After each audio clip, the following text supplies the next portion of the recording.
હવે એના પછીનું 19 ના વર્ગમાં છેલ્લે 1 આવે પ્લસ 28 ના વર્ગમાં છેલ્લે 4 આવે અને માઇનસ 16 ના વર્ગમાં છેલ્લે 6 આવે. આ દાખલો આમ તો તમે આખો કરી શકો છો, બધું મોટે આવડતું એટલે, પણ આપણે છેલ્લો આંકડો જ પકડ્યો એટલે આખો હવે કંઈ કરવો નથી.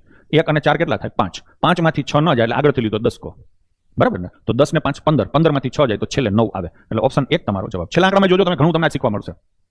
હજી તો સીધું સાદું ચાલે છે. ચલો 45 નો વર્ગ કરીએ તો 0 આવે. 21 નો વર્ગ કરીએ તો છેલ્લે 45 ના વર્ગમાં 0 ક્યાંથી આવે? 45 ના વર્ગમાં છેલ્લે 5 આવે.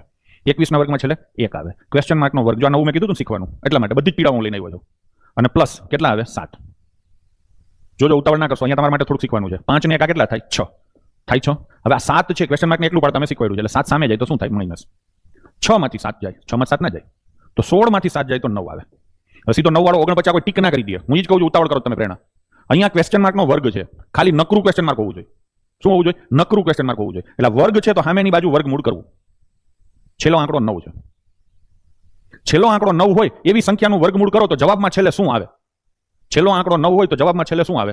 3 અથવા 7. એકડો ન આવે, ગડબા વાલી હું નીકળે જો.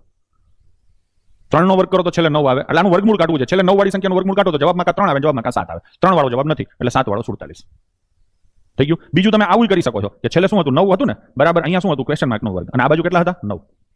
તમે ઉલટું વિચારી શકો છો કે આ બધી કિંમતો છે ને ક્વેશ્ચન માર્કની છે. અહીંયા હું 51 મૂકું ને એનો વર્ગ કરું તો છેલ્લે 9 આવે? ના આવે. તમે એમ વિચારી શકો હું 49 મૂકું અને એનો વર્ગ કરું તો 49 નો વર્ગ કરું તો છેલ્લે 1 આવે. 45 નો વર્ગ કરું તો છેલ્લે 5 આવે. અને 47 નો વર્ગ કરું તો છેલ્લે 9 આવે. આવે ને? તો જવાબ શું આવશે? 47. તો આ દાખલાને તમે સ્ટાર મારી દેજો, બરાબર ને? મેં શું કર્યું છે એ પણ તમે સમજી લેજો. જેને ન સમજાણું હોય બીજી વાર જોઈ શકશો. મેં શાંતિથી ચર્ચા કરી લીધી છે.